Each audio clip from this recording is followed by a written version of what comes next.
Hello everyone, आप सभी लोगों का स्वागत है टीचिंग परीक्षा के आज के इस वीडियो में, जिसके अंदर में फ्रेंड्स हम लोग हमारा एनसीईआरटी बेस्ड सामाजिक अध्ययन की हमारी एक जो क्लास चल रही है उसको हम लोग एक कदम और आगे बढ़ाएंगे। फ्रेंड्स, पिछले लेक्चर्स को आप लोगों ने बहुत बढ़िया प्रतिसाद दिया है, आप लोगों ने बहुत अच्छे से पढ़ा है, आप लोगों से जो मैंने क्वेश्चंस पूछे थे उनके आंसर्स आपने दिए हैं।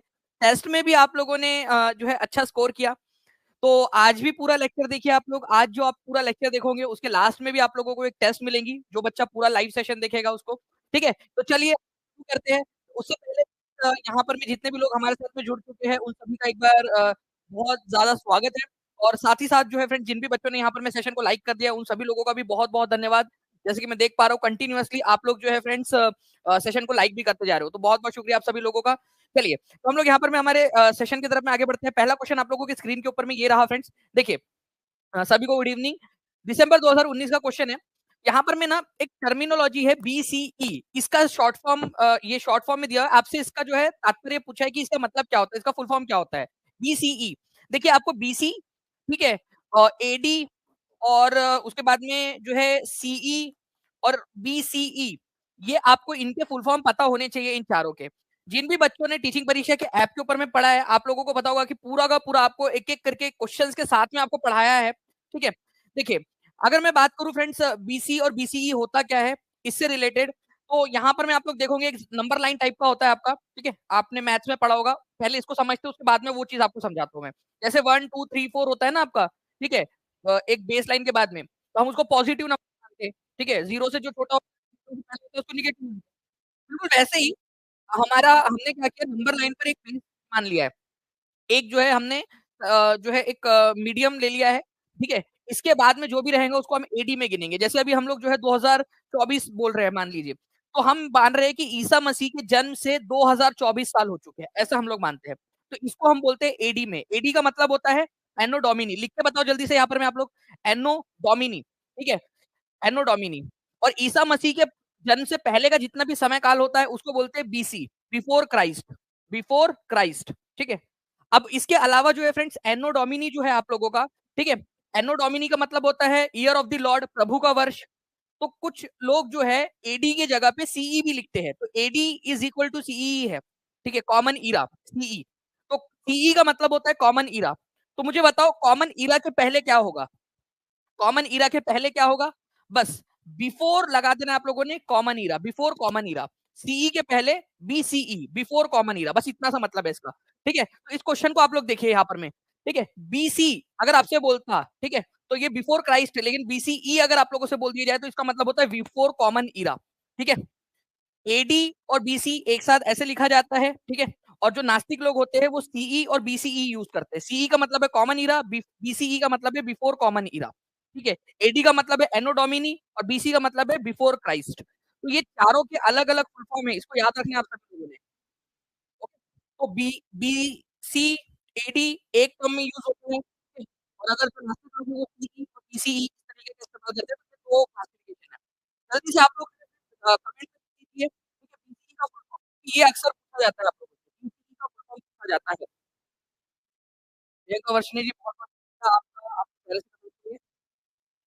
चलिए, तो देखिए फ्रेंड्स, अगर हम लोग यहाँ पर मैं आगे बढ़े, आप लोगों ने लिख दिया होगा ऐसा मैं उम्मीद करता हूँ। जल्दी-जल्दी से सभी लोग, जितने भी लोग देख रहे हैं सेशन को जो है फ्रेंड्स यहाँ पर में लिख देंगे। और सेशन के अंदर में यहाँ पर मैं कमेंट के अंदर में लिख देंगे आप लोग, चाहे लाइव देख रहे हो चाहे आप नहीं देख रहे हो, आप लोग जल्दी से सभी लोग लिख देंगे। नेक्स्ट क्वेश्चन की तरफ में हम लोग आगे बढ़ते हैं फ्रेंड्स। देखिए बहुत ही इंपॉर्टेंट है, इसको सुपर डुपर इंपॉर्टेंट मार्क कीजिए इस पर्टिकुलर क्वेश्चन को आप लोग। बेसाल्ट चट्टानों से बना भारत का दक्कन का पठार चट्टानों के निम्नलिखित में से किस श्रेणी में आता है? ठीक है, वॉइस की प्रॉब्लम एक बार प्लीज टीम एक बार चेक कर लीजिए। हाँ चलिए, अब आ रहा, अब आवाज बराबर है। ओके चलिए, गुड। तो चलिए फ्रेंड्स, अब हम लोग यहाँ पर में आगे बढ़ते हैं। ओके, तो ये क्वेश्चन जो है आप लोगों का, बेसाल्ट चट्टानों से बना भारत का दक्कन का पठार चट्टानों की निम्नलिखित में से किस श्रेणी में आता है? तो इस पर्टिकुलर क्वेश्चन के अंदर में हम लोग बात करेंगे फ्रेंड्स कि बेसाल्ट चट्टान जो है वो कौन से चट्टानों का एग्जाम्पल है। इंपॉर्टेंट क्वेश्चन है, ध्यान से देखिए आप लोग, मैं इसको समझाता हूँ आप लोगों को। देखिए फ्रेंड, जो सबसे पहले, ठीक है, पृथ्वी से जो मोल्टन मैग्मा निकलता है और वो जब ठंडा होता है, ठीक है, ठंडा होता है, तो उसको कहा जाता है आपका इग्नियस रॉक। तो सबसे पहले जो चट्टान बनती है वो कौन सी चट्टान होती है? जल्दी से लिखते जाएंगे आप लोग। आग्नेय चट्टान है या इग्नियस रॉक इनको कहा जाता है। ठीक है, क्या कहते हो आप लोग? इग्नियस रॉक या आग्नेय चट्टाने कहते हैं इनको, जो सबसे पहली चट्टाने होती है आपकी। इसी वजह से इनको प्राइमरी रॉक भी कहते हैं, प्राथमिक चट्टाने। अब देखिए चट्टान जो इग्नियस रॉक है वो किससे बनी है, जो पृथ्वी के अंदर में मोल्टन मैग्मा था जब ये बाहर आया तो वो ठंडा हुआ, उसी से ये चट्टाने बनी है। अब कई बार क्या होता है कि ये मोल्टन मैग्मा जो है वैसे तो जनरली बाहर आ जाता है और बाहर आकर ठंडा होता है, ठीक है, लेकिन कई बार ऐसा होता है कि ये बाहर नहीं आ पाता, ठीक है। क्या होता है कि जब ये मोल्टन मैग्मा बाहर आ रहा होता है तो अंदर में ही इसकी भ्रूण हत्या हो जाती है, मतलब कि बेसिकली बाहर आने से पहले ही ये क्या होता है आपका अंदर अंदर में ही जो है वो जम जाता है, सॉलिडिफाई हो जाता है।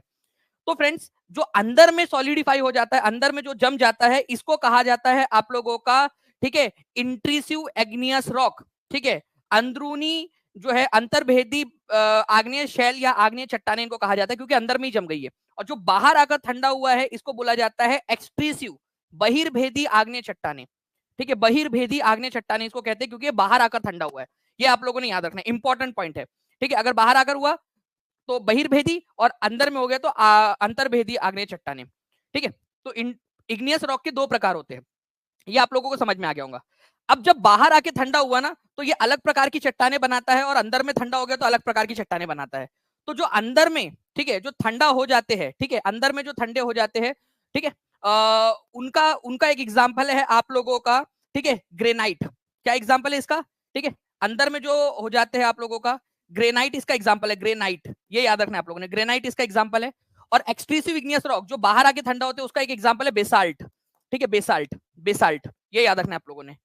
तो बहिर्भेदी आग्नेय चट्टाने अगर बाहर आकर ठंडा हुआ है तो उससे जो है जनरली आप लोगों की बहिर्भेदी आग्नेय चट्टानों से बेसाल्टिक रॉक आप लोगों की बनती है।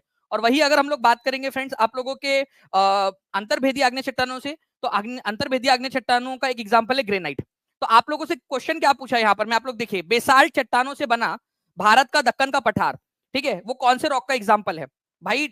बेसाल्ट चट्टान किसका एग्जाम्पल है, डायरेक्ट ये भी पूछ लेता तो भी आप लोग आंसर कर देते कि इग्नियस है और एक्सट्रीसिव है, बहिर्भेदी आग्नेय चट्टाने हैं। समझ में आ गया आप लोगों को? अगर मैं आपसे पूछूं कि ग्रेनाइट किसका एग्जाम्पल है तो इनमें से क्या आंसर लगाओगे आप लोग? चलो बेसाल्ट आपने लगा दिया, अब ग्रेनाइट किसका एग्जाम्पल है ये आप लोगों को लगाना है, तो बताइए जल्दी जल्दी से फ्रेंड्स। सेशन को लाइक भी करते रहेंगे आप सभी लोग, जितने भी लोग देख रहे हैं, ताकि इसी तरीके से हम लोग जो है फ्रेंड्स बहुत सारे और भी क्वेश्चन जो है आप लोगों के वो सॉल्व कर सके। जो बच्चा पूरा सेशन लाइव देखेगा उसको टेस्ट मिलेंगी, ठीक है, वो टेस्ट में भी आंसर आप लोगों को लगाना है। मुझे बताते जाइए कि आप लोगों को पिछली टेस्ट में कितना स्कोर आया था आप लोगों का, वो भी आप बता देंगे जितने भी लोगों ने टेस्ट दिया है। तो अगर इसकी बात करेंगे हम लोग ग्रेनाइट की तो वो इंट्रूसिव इग्नियस रॉक, अंतर्भेदी आग्नेय चट्टाने हो जाएगा वो उसका आंसर, ठीक है। चलिए वेरी गुड, बहुत सारे बच्चे आप समझ में आ गए आप लोगों को, आप लोग सही आंसर लगा पा रहे हो। अच्छा चलो एक और क्वेश्चन मैं आपसे पूछता हूँ, भारत का दक्कन का पठार कौन सी वाली चट्टानों से बना है?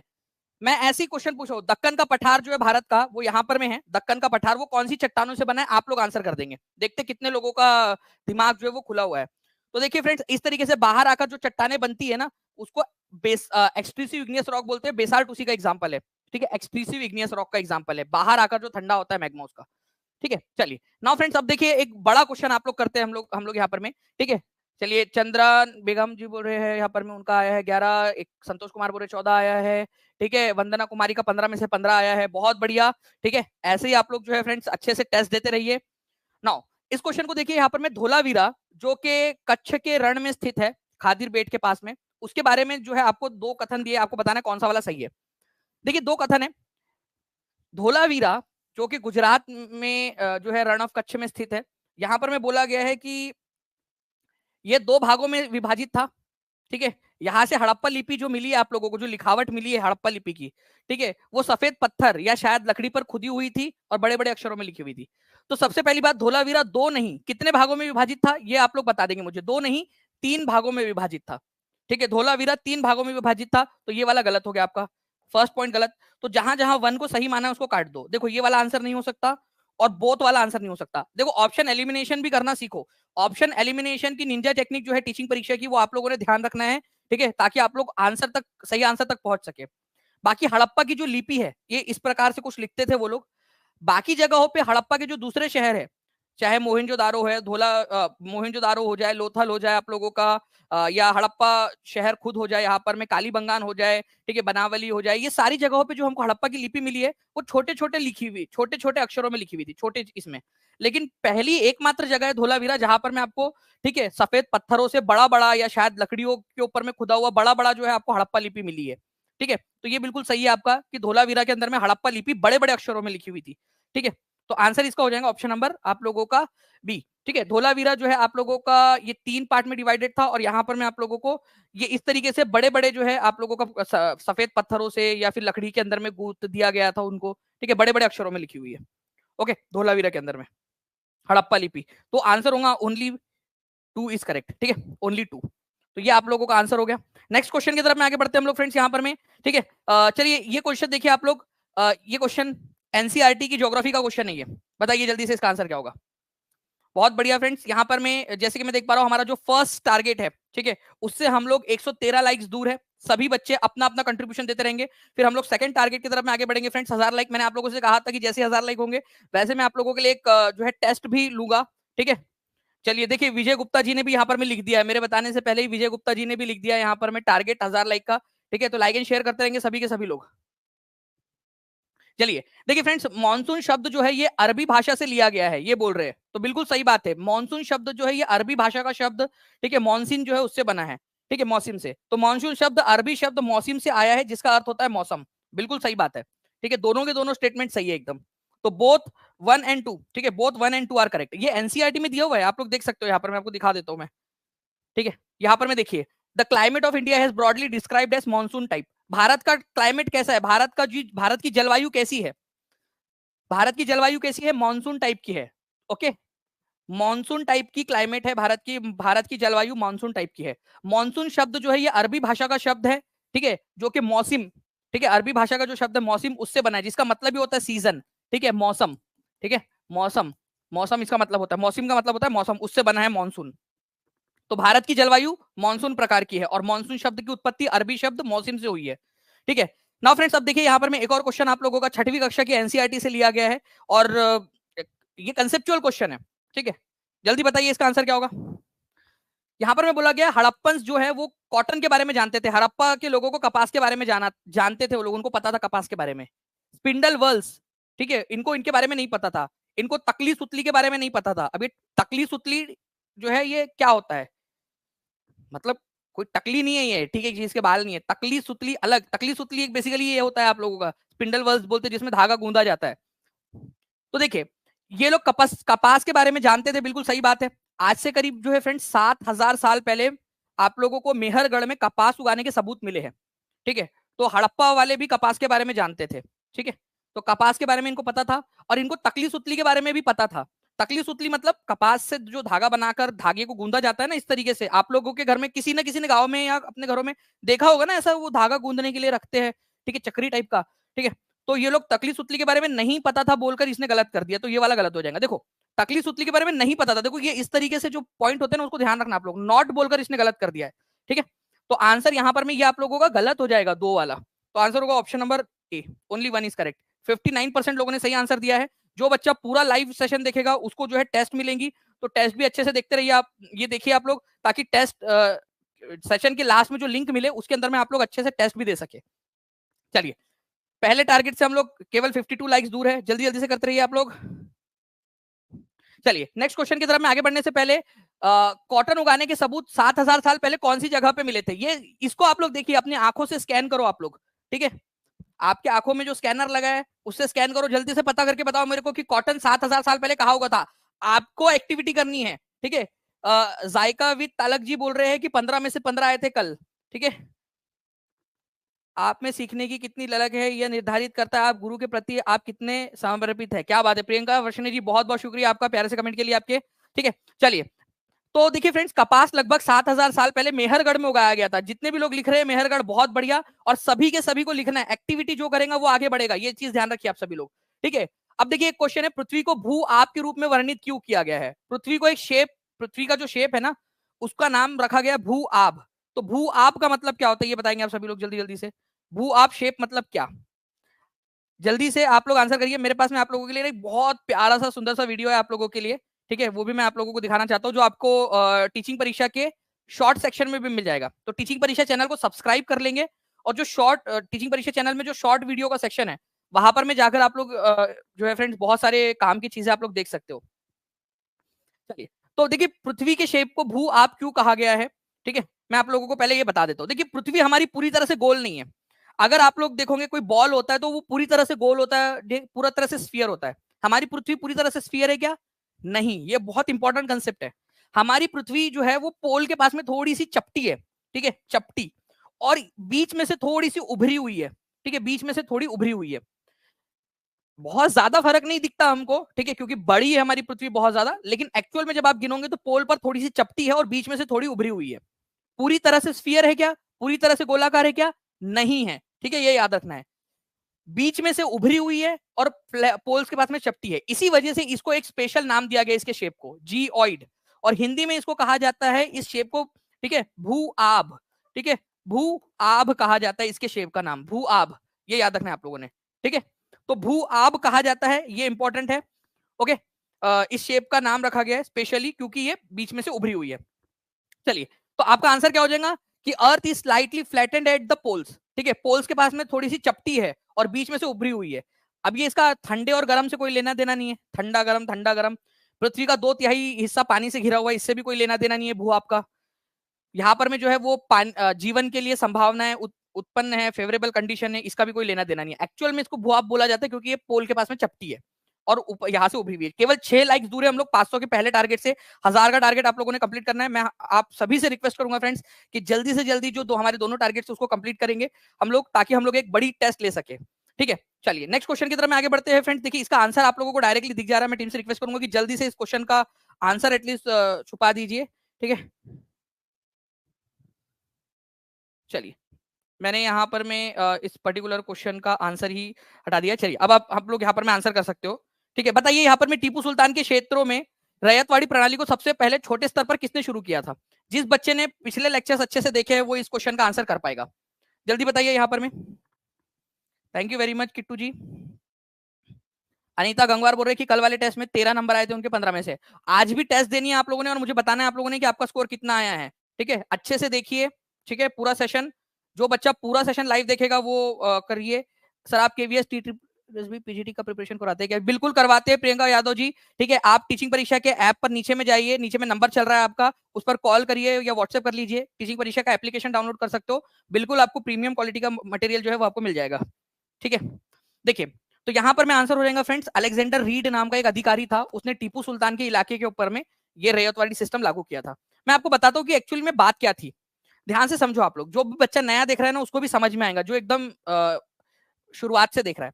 देखिए यहाँ पर मैं ना टीपू सुल्तान का मैसूर का इलाका था, अंग्रेजों ने इसको हरा दिया था, ठीक है। अंग्रेजों ने टीपू सुल्तान को 1799 में हरा दिया, पूरी तरह से उसको मार भी दिया था और उसके इलाके को मद्रास में शामिल कर लिया, मद्रास प्रेसिडेंसी में। जब टीपू सुल्तान का ये इलाका अंग्रेजों के कब्जे में आ गया तो अलेक्जेंडर रीड नाम का एक अधिकारी था, उसने इस इलाके के ऊपर में एक नई व्यवस्था का ट्रायल किया। वो व्यवस्था थी रैयतवाड़ी प्रणाली, किसानों से टैक्स कैसे वसूला जाए। तो रैयतवाड़ी प्रणाली में रैयत का मतलब ही होता है किसान, मतलब डायरेक्टली किसानों से एग्रीमेंट करो, डायरेक्ट किसानों से अंग्रेज ही टैक्स वसूलेंगे। अदरवाइज बाकी इलाकों में क्या था कि बिचौलिए होते थे जो टैक्स वसूल करते थे, अपना हिस्सा रखते थे, बाकी का पैसा अंग्रेजों को देते थे। बट यहाँ पर में डायरेक्ट किसानों के साथ में एग्रीमेंट हुआ था।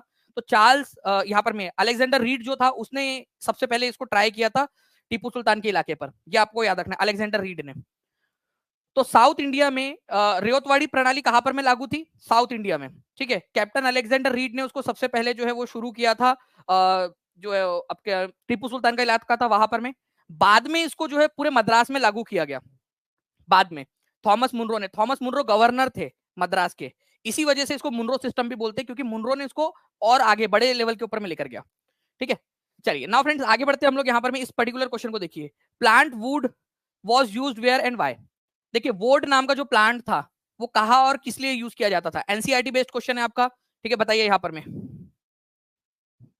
आपसे ही सीखा आपसे ही जाना, आप ही को हमने गुरु है माना, सीखा है सब कुछ आपसे हमने, कलम का मतलब आपसे है जाना। Thank you very much Priyanka ji, बहुत प्यारी सी लाइन के लिए आपके लिए। चलिए आप लोग बताइए फ्रेंड्स इसका आंसर क्या होगा। मैं आप लोगों के लिए एक बहुत ही सुंदर सा जो वीडियो है वो मैं आप लोगों को शेयर करना चाहता हूँ आप लोगों के साथ में। इसका आंसर आप लोग कर दीजिए पहले, ठीक है।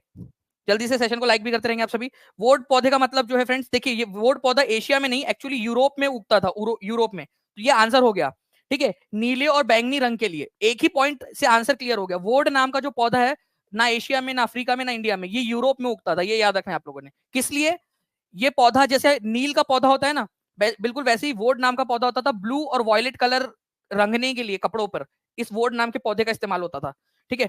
तो यहाँ पर मैं आप देख सकते हो, ठीक है, कि यूरोप के अंदर में जो टेम्परेट जोन के इलाके हैं वहां पर में वॉयलेट और ब्लू कलर के लिए वोड नाम के पौधे का इस्तेमाल किया जाता था। बट अनफॉर्चुनेटली वोड जो है बड़ा पेल था, पेल का मतलब डल, या फिर आप बोल सकते हो हल्का कलर होता था, जल्दी निकल जाता था, ऐसे कलर छोड़ देता था। इसी वजह से लोग जो है वो वोड के जगह पे भारत से आयात होने वाला जो नील था उसको ज्यादा प्रेफरेंस देते थे। ठीक है, तो वोड नाम का पौधा पहली बात तो कहां पर में उगता है? यूरोप के इलाके में। यूरोप कहां पर में आप लोगों का? टेम्परेट जोन में, शीतोष्ण कटिबंधीय जोन के अंदर में। जिस बच्चे ने पूरे लेक्चर्स देखे मेरे, ठीक है, वो अच्छे से उसको वो कर पाएंगा, रिलेट कर पाएंगा। ठीक है, शीतोष्ण कटिबंधीय जोन का मतलब होता है आपका ये ट्रॉपिक ऑफ कैंसर से, ठीक है, आर्कटिक सर्कल तक का जो इलाका है उसको बोलते हैं आप लोग। ऊपर में उत्तरी गोलार्ध में शीतोष्ण कटिबंधीय जोन, वहां पर में उगता था ये। ठीक है, ठंडे इलाके के अंदर में। ठीक है, चलिए अब मैं आप लोगों को जो है फ्रेंड्स आगे बढ़े हम लोग, उससे पहले आप लोगों के लिए एक जो है वो वीडियो दिखाना चाहता हूँ आप लोगों को। बहुत ही प्यारा सा वीडियो आप लोगों को। चलना नहीं आता ना पापा? जी मम्मी। आज सुबह पापा ने तुमसे क्या कहा था? अगर कुछ अच्छा नहीं कह सकते तो कुछ भी मत कहना।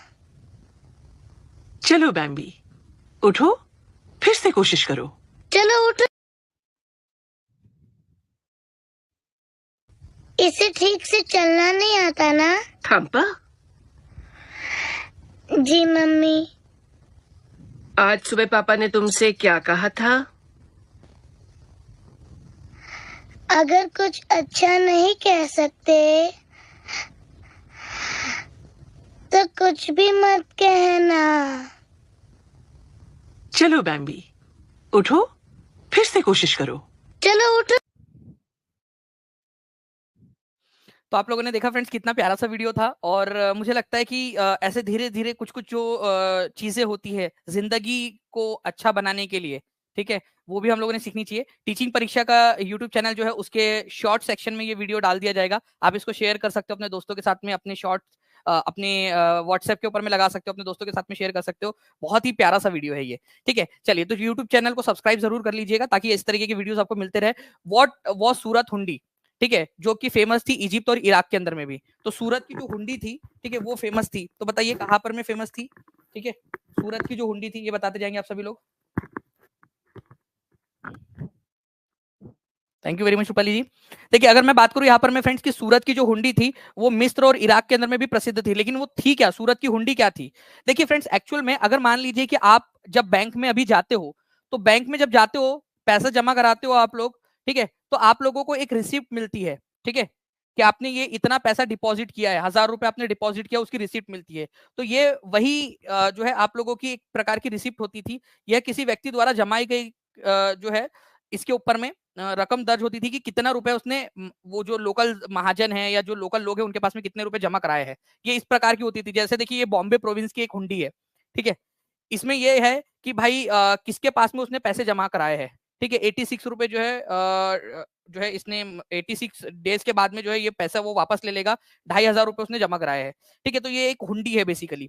अगर किसी को किसी से कुछ सामान उसने उधार लेना है तो ये हुंडी उसको दे देगा और उससे सामान उधार ले लेगा।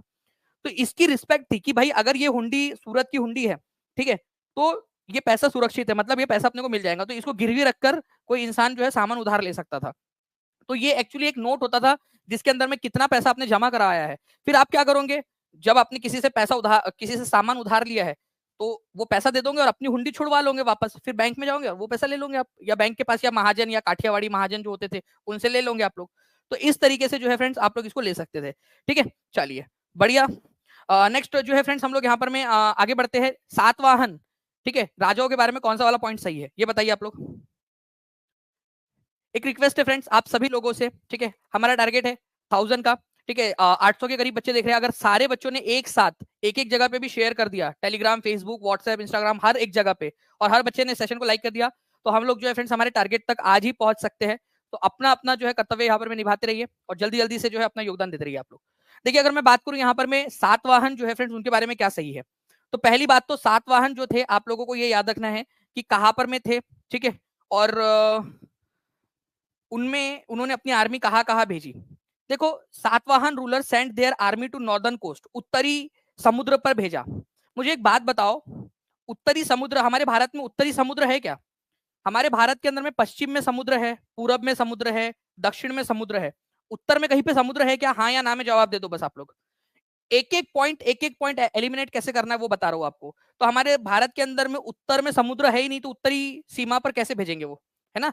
उत्तरी समुद्री सीमा पर कैसे भेजेंगे अपने सेना को? तो ये आंसर तो वैसे ही गलत हो गया।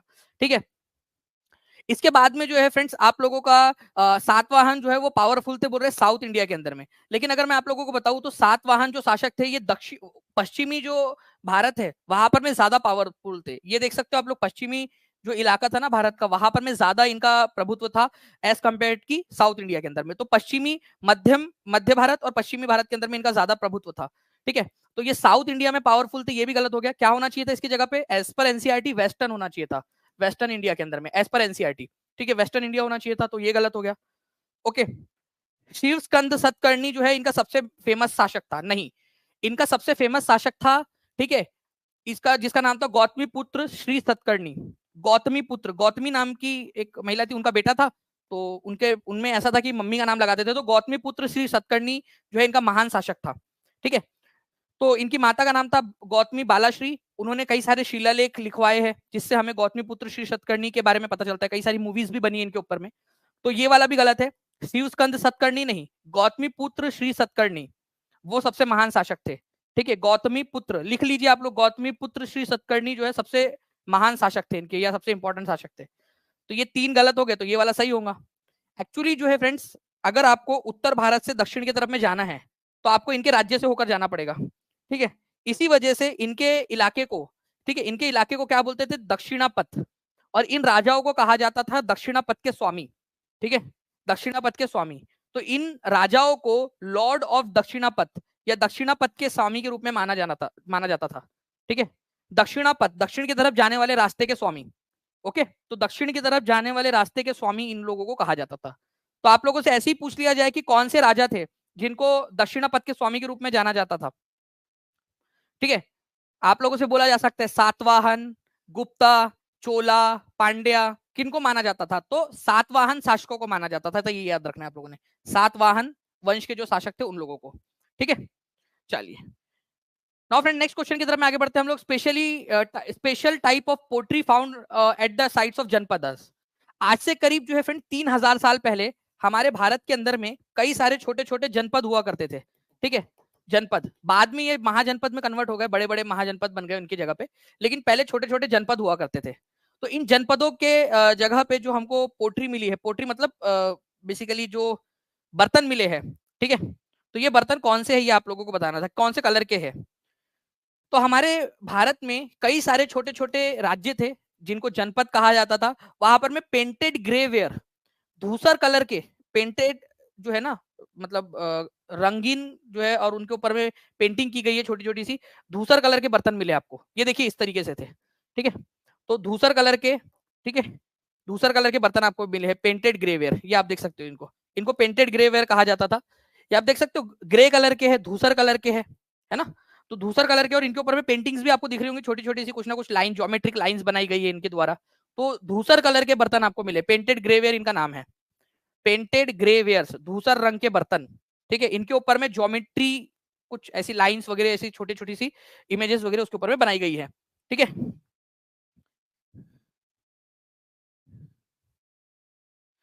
बिल्कुल पल्लवी कुमारी जी जल्दी आ जाएंगी। ठीक है, डोंट वरी, बहुत जल्दी आ जाएंगे आपके लिए। हम लोग उसके ऊपर में दिन रात काम कर रहे हैं क्योंकि बहुत सारे बच्चों ने उसको भरा हुआ है।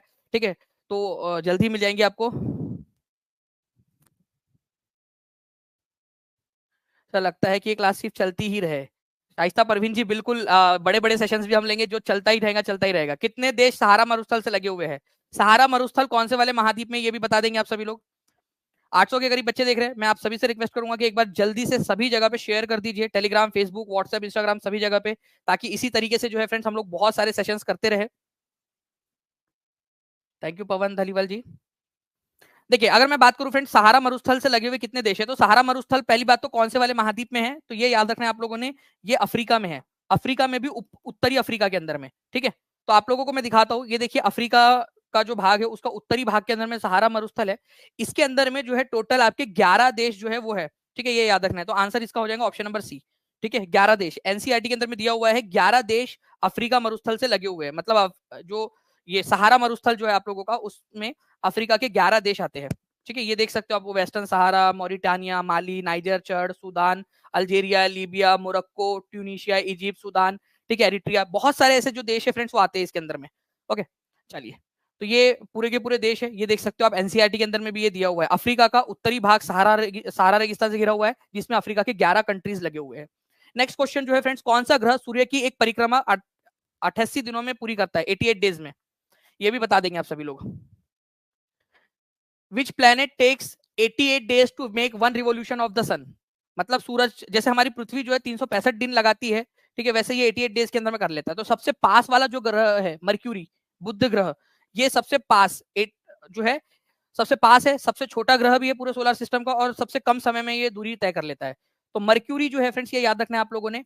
ओके, 88 डेज के अंदर में ये पूरी दूरी मतलब पूरा एक चक्कर कंप्लीट कर लेता है। ठीक है, पृथ्वी को लगते हैं 365 दिन, जिसको हम लोग जनरली 1 साल बोलते हैं। ठीक है, और अगर लीप ईयर रहा तो 366 दिन। वैसे वो 365.25 दिन लगते हैं, हम उसको काउंट करते करते करते करते वो 4 साल में एक लीप ईयर बनाते हैं। ठीक है, तो सबसे पास का ग्रह कौन सा, अगर ये क्वेश्चन आ जाए, तो सबसे छोटा ग्रह और सबसे पास का ग्रह बुध ग्रह है, ये याद रखना है आप लोगों ने। सूरज के सबसे पास और सबसे छोटा ग्रह।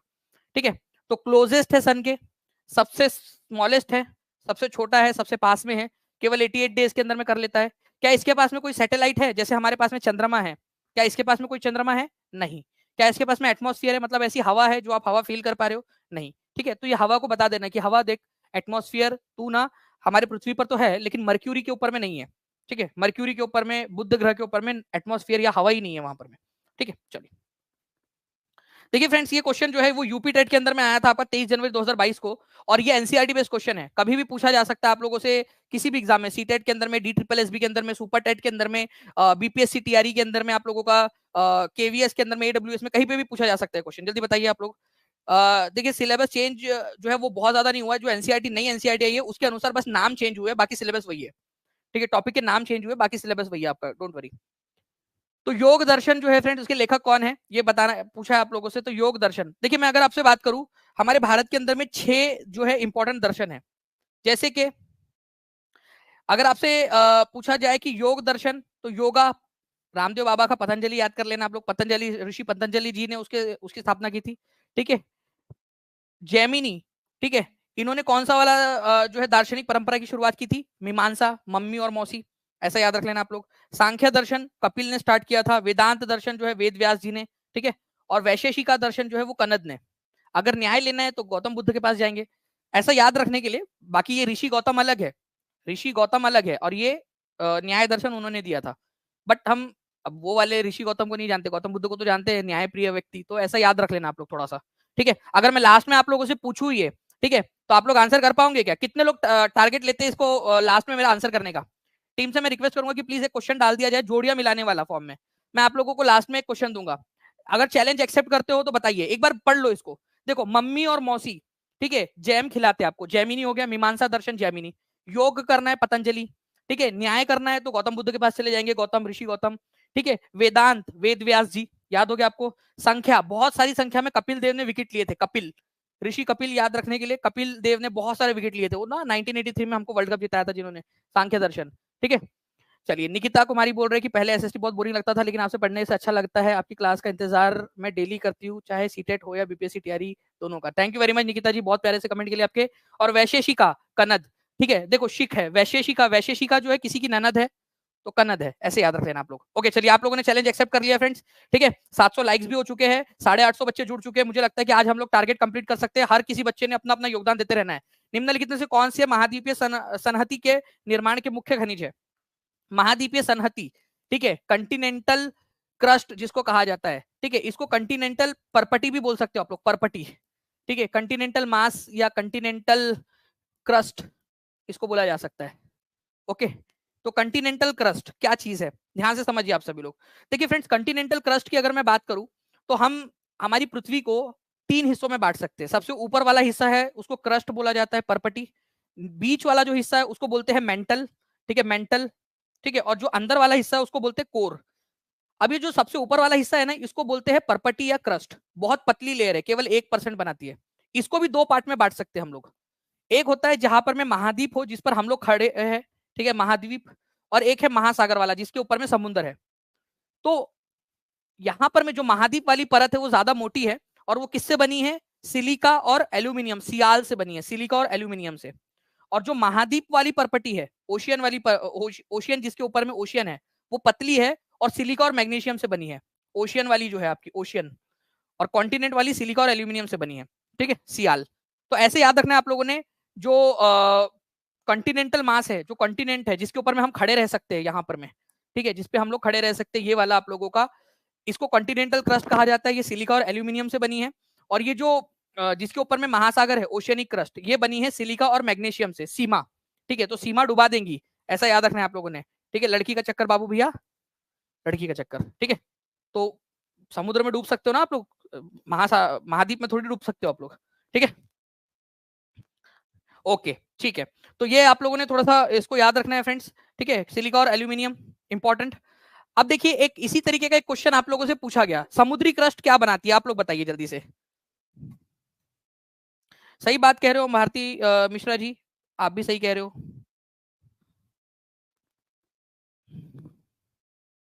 जल्दी जल्दी से बताएंगे इसका आंसर। देखिए उपरोक्त में से कौन से समुद्री क्रस्ट बनाते हैं, ठीक है, मैग्नीशियम, एल्यूमिनियम, सिलिका। तो आप लोगों को चुनना है समुद्री क्रस्ट, अभी आपको बताया ना मैंने, ठीक है। लड़की का चक्कर बाबू भैया, ठीक है। तो सिलिका और मैग्नीशियम, तो 3 और 1 सीमा बनाएंगे ना, सिलिका और मैग्नीशियम, ये मा सी, ठीक है, सीमा। तो 1 और 3, तो ये हो जाएगा 1 और 3 आपका ऑप्शन नंबर सी में। समुद्री क्रस्ट, जो मैंने ओशियनिक क्रस्ट आपसे पूछा था, कितना परसेंट लोगों ने आंसर दिया, केवल 46% लोगों ने सही आंसर दिया है, ठीक है। तो आप लोगों को रिवीजन करने की जरूरत है इसकी, ठीक है। तो सिलिका, और अगर आप लोगों से मैं बोलता कि कॉन्टिनेंटल क्रस्ट या महाद्वीपीय परपटी किससे बनी है, तो आपका आंसर हो जाता, ठीक है, सी आल, सिलिका और एल्यूमिनियम, 2 और 3, ठीक है। चलिए गुड। अपर मोस्ट लेयर है अर्थ की क्रस्ट, इसको 2 भागों में बांटा जा सकता है, समुद्री क्रस्ट और कॉन्टिनेंटल क्रस्ट, आपकी महाद्वीपीय परपटी। और ये केवल 1% बनाती है हमारी पृथ्वी का। हमारी पृथ्वी को 3 भागों में बांट सकते हैं, क्रस्ट, मेंटल और कोर के अंदर में। चलिए, कंटिनेंटल क्रस्ट ज्यादा मोटी है, ठीक है, कंटिनेंटल क्रस्ट ज्यादा मोटी है, ये सियाल से बनी हुई है, सिलिका और एल्यूमिनियम से। और ओशियनिक क्रस्ट जो है वो सीमा, ठीक है, सीमा पतली है, और सीमा पतली होनी चाहिए, सीमा को मोटी बोल के देखो तुम, तुम्हारी हड्डी फसली ना तोड़ दे तो बताना वो। तो सीमा जो है पतली है, महाद्वीपीय परपटी, ओके। तो महासागरीय परपटी या जो है ओशियनिक क्रस्ट जो है आप लोगों की 5 किलोमीटर की है, कंटिनेंटल क्रस्ट जो है फ्रेंड्स 35 किलोमीटर, सियाल, ये याद रखेंगे। नेक्स्ट क्वेश्चन की तरफ में आगे बढ़ते हैं हम लोग, ओके। उससे पहले एक बहुत बड़ी घोषणा आप लोगों के लिए फ्रेंड्स, सीटेड स्कोर बूस्टर आप लोगों के लिए। आपको पता है जब आप लोग पढ़ते हो और जब मैं वीडियो में समझाता हूँ, ठीक है, उसमें आप लोगों को एक फर्क दिखता है। जब आपको कोई समझाता है तो आपको ज्यादा अच्छे से समझ आता है ना।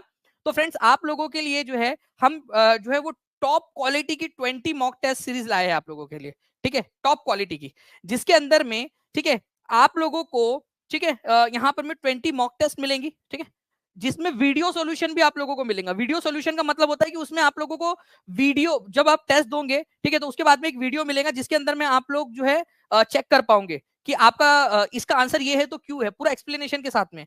और जो इसके अंदर में टेस्ट रहेगा वो भी हाई क्वालिटी रहेगा। इसको हमने जो है फ्रेंड्स आपका जो है इसको हमने वीडियो सॉल्यूशन के साथ में है ये आप लोगों का, ठीक है। अगर आपको केवल टेस्ट लेनी है तो आप लोग जो है केवल टेस्ट लेनी है आपने, तो ये 199 का कोर्स है, आज के लिए ये 49 रुपीज में मिलेगा। और वीडियो सॉल्यूशन के साथ में आपको लेना है तो 149 रुपीज में मिल जाएगा आपको। ये 20 मॉक टेस्ट आपको मिलेंगी, ठीक है। और उसके बाद में जब 20 मॉक टेस्ट आप दे दोगे तो 30 मॉक टेस्ट आप लोगों के लिए और ओपन हो जाएंगी, ठीक है। मैं आपको बताता हूँ कैसे, देखिए ध्यान से यहाँ पर में कि ये जो लेवल रहेगा 20 मॉक टेस्ट का, ये कैसा रहेगा, ये आपकी 4 लेवल में डिवाइडेड रहेंगी, 4 लेवल, ठीक है।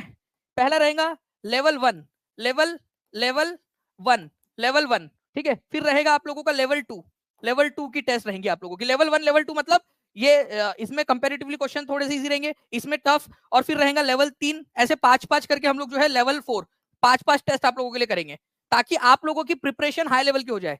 ये आप लोगों को जो है फ्रेंड्स जो है आपको मिल जाएंगी पेपर 1 के लिए भी, ठीक है, पेपर 2 में सोशल स्टडीज के लिए भी मिल जाएंगी, और पेपर 2 के अंदर में साइंस एंड मैथ्स के लिए भी मिल जाएंगी आप लोगों के लिए आज, ठीक है। ये 299 रुपीज का है, ठीक है, लेकिन आज के लिए आपका 149 रुपीज के अंदर में आपको मिल रहा है। उसके बाद में जो है फ्रेंड्स आपको केवल मॉक टेस्ट देनी है, आपको वीडियो सॉल्यूशन नहीं चाहिए, तो 49 रुपीज के अंदर में भी आप लोग ले सकते हो, जैसे आपका है मर्जी, केवल आज के लिए। और जो पेड स्टूडेंट है, टीचिंग परीक्षा के पेड स्टूडेंट्स है, उन लोगों के लिए फ्री, ठीक है, जितने भी पेड स्टूडेंट्स हैं जिन्होंने पहले से टीचिंग परीक्षा का सीटेट का कोर्स लिया हुआ है, उन लोगों को कोई देने की जरूरत नहीं है, उन लोगों को डायरेक्टली ये जो वीडियो सॉल्यूशन वाला कोर्स है उनको फ्री में दिया जा रहा है। ठीक है, चलिए आगे बढ़ते हैं हम लोग फ्रेंड्स। यहाँ पर मैं हमारे इस क्वेश्चन का आंसर आप लोग जल्दी से करिए,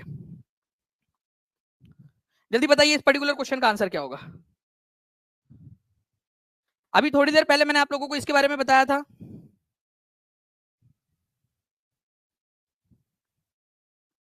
देखिए, अगर आप लोग इसका आंसर लगा पा रहे हो तो बहुत अच्छी बात है।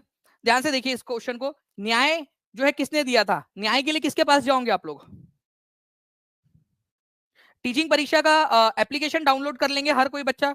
गूगल प्ले स्टोर पे जाइए, टीचिंग परीक्षा का एप्लीकेशन डाउनलोड कर लेंगे आप लोग। ठीक है, वहां पर में मिल जाएगा आप लोगों को।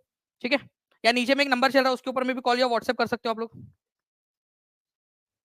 ठीक है, जैसे ही क्लास खत्म होंगी उसके बाद से आप लोग परचेस करना स्टार्ट कर सकते हो।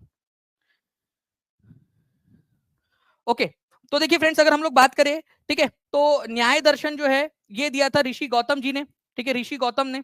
उसके बाद में वैशेषिक दर्शन जो है फ्रेंड्स ये दिया था ऋषि कनद ने। योग दर्शन पतंजलि जी ने। वेदांत दर्शन दिया था, ठीक है, आप लोगों का वेदांत दर्शन की अगर हम लोग बात करेंगे, ठीक है, तो वो दिया था फ्रेंड्स आपके, ठीक है, वेद व्यास जी ने। शंकराचार्य ने दिया था, वेद व्यास जी ने दिया था। तो यहाँ पर में वेद व्यास जी होना चाहिए। ठीक है, वेद व्यास, वेदांत दर्शन वेद व्यास जी ने।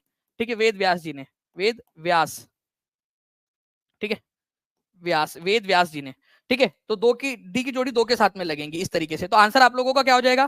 ठीक है, वेदांत दर्शन जो है वेद व्यास जी ने दिया था। मीमांसा दर्शन जैमिनी जी ने दिया था। योग दर्शन पतंजलि जी ने। न्याय दर्शन गौतम जी ने। और वैशेषिक दर्शन कनद जी ने। ठीक है, संख्या दर्शन कपिल जी ने दिया था। तो इस तरीके से आप लोग याद रख सकते हो। ओके, चलिए, तो ये आप लोगों का जो है फ्रेंड्स आंसर हो जाएगा। ठीक है, तो आंसर इज ऑप्शन नंबर आप लोगों का। ठीक है, क्या हो जाएगा अगर हम लोगों ने वहां पर में अरेंजमेंट कर दिए तो? ए का 3 हो जाएगा आप लोगों का। ठीक है, बी का 1 हो जाएगा। सी का 4 हो जाएगा। और डी का जो है वो 3 हो, डी का जो है 2 हो जाएगा। ठीक है, तो यहाँ पर में आंसर जो है आपका option number B is the correct answer यहाँ पर में। ठीक है, चलिए कोई नहीं, आगे बढ़ते हैं हम लोग फ्रेंड्स। यहाँ पर में आपको बताना which one of the following is not a characteristics of minerals. निम्नलिखित में से कौन सा एक खनिज जो की विशेषता नहीं है? ठीक है, कौन सा वाला खनिजों की विशेषता नहीं है? जल्दी बताइए, इस पर्टिकुलर क्वेश्चन का भी आंसर कर देंगे आप सभी। निम्नलिखित में से कौन सा एक खनिज की विशेषता नहीं है? ये प्राकृतिक प्रक्रियाओं द्वारा निर्मित होते हैं। खनिज जो होते हैं, चाहे आपका लोहा हो, नमक हो, जो भी चीजें, ये प्राकृतिक प्रक्रियाओं के द्वारा निर्मित होते हैं, केमिक नेचुरल प्रोसेस से। आप इसको नहीं बना सकते। तो ये सही है आप लोगों का, आपसे गलत वाला पूछा है। इनका एक निश्चित रासायनिक संगठन होता है, हर किसी का एक जो केमिकल कंपोजिशन होता है, केमिकल चीज से बने हुए हर किसी का एक डेफिनेट केमिकल कंपोजिशन है। इसी वजह से तो अलग अलग है। अगर सबका समान केमिकल कंपोजिशन होगा तो सब सारे मटेरियल समान ही होंगे, अलग अलग कैसे होंगे? ठीक है, दे आर इनएग्जॉस्टेबल, मतलब इनको कभी खत्म ही नहीं कर सकते। ऐसा थोड़ी है अगर आपने बहुत ज्यादा यूज कर लिया तो वो खत्म हो जाएंगे। तो ये गलत है आपका कि ये असीम है, नहीं, वो सीमित होते हैं। ठीक है, उनका वितरण असमान है। बिल्कुल सही बात है कि कहीं पे ज्यादा है कोई मिनरल, कहीं पे कम है। जैसे कि आपका स्विट्जरलैंड ले लीजिए, वहां पर में कोई भी मिनरल मौजूद नहीं है। ठीक है, स्विट्जरलैंड में कोई मिनरल मौजूद नहीं है। ठीक है, तो असमान रूप से वितरित है, कहीं पे ज्यादा है कुछ चीजें, कहीं पे कम है, इस प्रकार से आपका। ठीक है, ये पूरा का पूरा है। तो असीमित है ये बोलना गलत हो जाएगा क्योंकि वो सीमित मात्रा में है। तो खनिज जो है वो सीमित है, असीमित नहीं है। अच्छा, ये प्राकृतिक रूप से बनते हैं नेचुरली या फिर हम बनाते हैं इसको? ये नेचुरली बनते हैं। ठीक है, ये नेचुरली बनते हैं, ये याद रखना है आप लोगों ने। ठीक है, और इनका डिस्ट्रीब्यूशन अनइवन है, अनइवनली। जैसे कि स्विट्जरलैंड नाम का देश है, उसमें कोई है ही नहीं। क्वेश्चन आया था सीटेट में कि कौन सा देश है जहां पर में आपको कोई नॉन केमिकल वो मिलता ही नहीं है मिनरल, तो स्विट्जरलैंड में। ठीक है, देखिए विश्व की 75% से अधिक जनसंख्या कहां पर में निवास करती है? 2 महाद्वीप ऐसे हैं जिनको अगर मिला दिया जाए तो विश्व की 75%, मतलब 3/4 आबादी वहीं पे निवास करती है। ठीक है, सोशल आर्मी जल्दी जल्दी से जो है आप लोगों ने 1000 लाइक्स क्रॉस करवाना है। हर एक बच्चा अपना अपना कंट्रीब्यूशन देता रहेगा। चलिए, तो देखिए 75% से अधिक जनसंख्या निवास करती है कहां पर में? एशिया और अफ्रीका को अंदर में अगर आप लोग मिला दे तो। ठीक है, तो एशिया सबसे बड़ा महाद्वीप, सेकंड नंबर पे आता है अफ्रीका। तो अगर इन दोनों को मिला देंगे हम लोग तो 2/3 3/4 जो आपकी जनसंख्या वो यहीं पे निवास करती है। ठीक है, 3/4 का मतलब होता है 3/4, मतलब 75%। तो 75% जनसंख्या यहीं पे निवास करती है, ये याद रखना है आप लोगों ने। ओके, तो एशिया और अफ्रीका इसका आंसर हो जाएगा, एशिया एंड अफ्रीका। ठीक है, A is the correct answer. Next question की तरफ में आगे बढ़ते हैं हम लोग। विश्व की कुल जनसंख्या का 90% भूमि क्षेत्र क्या है? ठीक है, मतलब अगर पूरी दुनिया का, ठीक है, 90% भूमि क्षेत्र ले ले हम लोग, तो वहां पर में कितने लोग रहते हैं? ये एनसीईआरटी के अंदर में लाइन दी गई है आप लोगों की। यहां पर में बेसिकली बोला गया है कि जनसंख्या का 90% जनसंख्या पूरी दुनिया की कितने प्रतिशत भू क्षेत्र में रहती है? 90% जनसंख्या पूरे दुनिया के केवल 30% एरिया में रहती है, और बाकी 70% क्या है? पूरी तरह से खाली है क्या वो? अगर मैं कहूं कि 70% जो बच 30% एरिया में रहती है 90% जनसंख्या, ठीक है, तो क्या 70% पूरी तरह से खाली है? हाँ या ना में जवाब दीजिए आप लोग। आप समझदार बच्चे हो, आप लोग बता सकते हो मुझे। 90% 30% एरिया में रहती है, तो 70% एरिया बच गया। 70% एरिया पूरी तरह से खाली है क्या? नहीं। 70 भूमि क्षेत्र की बात करो, मैं भूमि के इलाके की, मैं मतलब पूरे पृथ्वी की बात नहीं कर रहा हूँ, भूमि क्षेत्र की बात करो, जितना भी भूमि अवेलेबल है, ठीक है, उसमें से जो 10% लोग हैं वो इस 70% में रहते हैं, क्योंकि 10% बचे भी तो है ना, वो हवा में थोड़ी तैर रहे हैं, यहाँ पर में कहीं ना कहीं तो रह रहे। आप ऐसा मत करिए कि वो पूरी पृथ्वी ले लिया आपने। पृथ्वी पर जो जमीन है उसका 30% लेना है आपने, ठीक है, उसका 30% जो है उसमें 90% लोग रहते हैं, और जो 70% जमीन बची हुई है उसमें 10% लोग रहते हैं आपके, ठीक है। ओके, तो ये आप लोगों ने याद रखना है फ्रेंड्स। ओके, बाकी रैंक बूस्टर सीरीज के बारे में या स्कोर बूस्टर सीरीज के बारे में मैंने आप लोगों को बता दिया है कि 20 मॉक टेस्ट प्लस आप लोगों को मिलेंगे, हाई क्वालिटी मॉक टेस्ट है 49 रुपीज में। अगर आप वीडियो सोल्यूशन के चाहते हो जिसमें वीडियो सोल्यूशन आप लोगों को मिले, लेवल 1, लेवल 2, लेवल 3, लेवल 4 इस प्रकार से रहने वाला है ये पूरा का पूरा आप लोगों का, तो 149 है आज के लिए, अदरवाइज कल से जो है आप लोगों को जो है 299 रुपीज के अंदर में मिल जाएगा ये, ठीक है। चलिए आगे बढ़ते हम लोग यहाँ पर में, और जो बच्चों ने टीचिंग परीक्षा का सीटेट का कोर्स लिया हुआ है उन लोगों के लिए उसके अंदर में कोर्स में इंक्लूडेड है। Thank you very much Priyanka ji. तो देखिए फ्रेंड्स, अगर अकबरनामा के बारे में निम्नलिखित कथनों पर विचार कीजिए। अकबरनामा अबुल फजल द्वारा लिखी गई है। आईने अकबरी अकबरनामा का तीसरा भाग है। पूनम जी देखिए, वो जो है ना 49 रुपीज, ये आपका शायद से 1 महीने का जो इंटरनेट का रिचार्ज होता है उससे भी 3 गुना कम है ये, ठीक है। उससे आप जब जाते होगे कहीं पे बाहर में समोसा खाने जाने जाते होंगे या मूवी देखने जाते होंगे, उसके 4 गुना ज्यादा वो देकर आते हो, ठीक है। या आप कहीं पे इधर उधर चले गए, आप एक बार रेस्टोरेंट चले गए तो कम से कम आप लेकर आ जाते हो। चाय भी 10 रुपए की मिलने लगी आजकल कई जगह पे, ठीक है। तो अकबरनामा अबुल फजल द्वारा लिखी गई है। आईने अकबरी अकबरनामा का तीसरा भाग है। देखिए अब अकबरनामा जो नाम की पुस्तक है, ठीक है, ये अबुल फजल ने लिखी है, जो अकबर के दोस्त भी थे और उनके दरबारी भी थे, बिल्कुल सही है। अब अकबरनामा 3 खंडों में लिखी गई है, 1 2 3, 1 2 3। इसका जो तीसरे नंबर का भाग है उसका नाम है आईने अकबरी, तो तीसरा भाग है उसका वो, ठीक है। आईने अकबरी अकबरनामा का तीसरा भाग है, ये भी बिल्कुल सही है, ठीक है। तो आंसर हो जाएगा आपका option number C, both 1 and 2 are true, ठीक है। तो ये आप लोग याद रख सकते हो। तो आंसर होगा आप लोगों का, ठीक है, बोथ 1 and 2 आर ट्रू। अब आप लोगों से क्या पूछा था, करेक्ट वाला ही पूछा था ना, तो आंसर बोथ हो जाएगा ऑप्शन नंबर, ठीक है, सी। तो Akbarnama was written by Abul Fazal, ठीक है, अबुल फजल ने इसको लिखा था, ठीक है। और जो है इसका आंसर सी हो जाएगा आप लोगों का, both 1 and 2 are true. Akbarnama Abul Fazal द्वारा लिखी गई है, ठीक है। और इसका तीसरा पार्ट है ये भी सही है आप लोगों का। तो अबुल फजल ने इसको लिखा है, ये याद रखना है आप लोगों ने। और 3 वॉल्यूम की पुस्तक है अकबरनामा, जिसमें से तीसरे नंबर का पार्ट है आईने अकबरी, ठीक है। आईने अकबरी के अंदर में तीसरे वाले पार्ट के अंदर में अकबर के प्रशासन के बारे में जानकारी दी गई है, अकबर के आर्मी के बारे में, जोग्राफिकल एरिया के बारे में, उस समय में लोगों को कितना वेज मिलता था, कितना सैलरी मिलती थी, कितना जो है वो कितने किस चीज के कितने दाम थे, कितने क्रॉप्स में कितनी यील्ड होती थी, मतलब कितनी फसल उगती थी वगैरह वगैरह दिया था इसमें। देखिए भारतीय संविधान में निम्नलिखित में से किस प्रथा को भारत के नाम पर एक कलंक और धब्बे के रूप में मनोनीत किया गया है? बताइए जल्दी से। Thank you very much Anjali Sharma ji for understanding.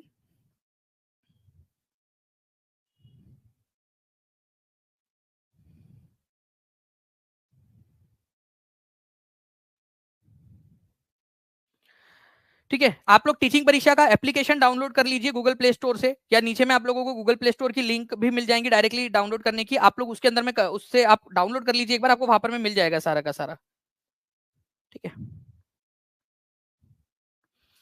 Okay, भारतीय संविधान में निम्नलिखित में से किस प्रथा को भारत के नाम पर एक कलंक और एक धब्बे के रूप में वर्णित किया गया है? तो ये किया गया है अनटचेबिलिटी को। ठीक है। अस्पृश्यता मतलब कि कुछ लोग अछूत है, उनको छूना भी नहीं है, उनको जो है अपने आसपास में भी नहीं आने देना है, उनसे कोई तालमेल नहीं रखना है। तो ये अस्पृश्यता, अनटचेबिलिटी जो है फ्रेंड्स, इसको कहा गया है कि भारत का एक सुनहरा जो नाम है उसके ऊपर में ये एक कलंक है, एक धब्बा है, अनटचेबिलिटी। ये हमारे संविधान सभा के अंदर में जो है फ्रेंड्स बात की गई थी।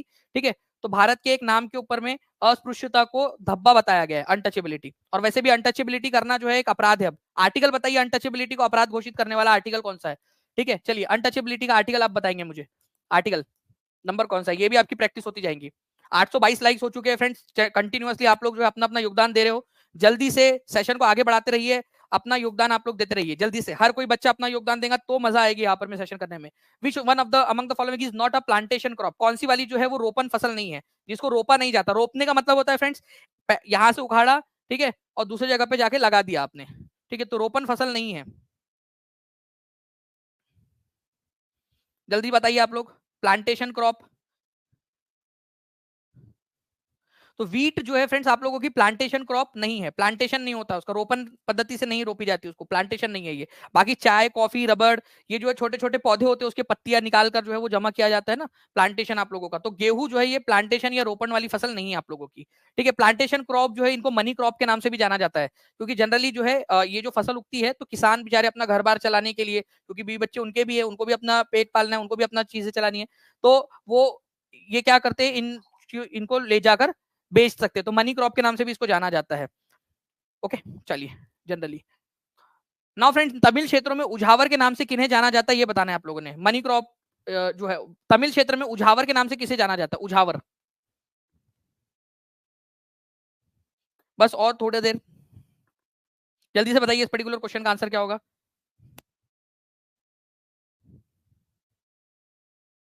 देखिए फ्रेंड्स, अगर मैं उझावर की बात करूं आप लोगों से, तमिल क्षेत्र के अंदर में, साउथ इंडिया के अंदर में, ठीक है, एक आपको स्लाइड दिखा रहा हूं मैं, ठीक है, जो बड़े बड़े लैंड ओनर्स होते थे, बड़े बड़े भूस्वामी होते थे, उनको वेल्लालर कहते थे। क्या कहते थे? वेल्लालर।